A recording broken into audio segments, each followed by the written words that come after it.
Welcome to Let Me Fix This. Enjoy the video. In this video, I will show you how to open your Audi A6 key for battery replacement. First, identify your key fob model, as designs can vary slightly.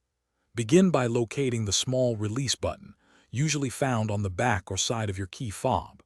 Press this button firmly, and then carefully slide out the mechanical emergency key.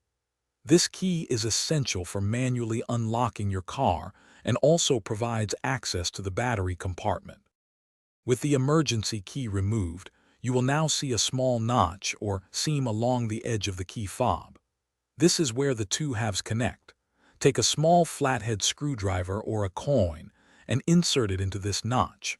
Apply gentle pressure and twist or pry carefully. The goal is to separate the key fob's outer casing without causing any damage to the internal components or the plastic housing. Once the key fob is open, you will see the old battery. Most Audi A6 models use a CR2032 coin cell battery. Before removing it, pay close attention to its orientation, noting which side, positive or negative, is facing up. Carefully pry out the old battery. Then, insert your new CR2032 battery, ensuring the positive side is facing down, just as the old one was positioned. Now it's time to reassemble your key fob.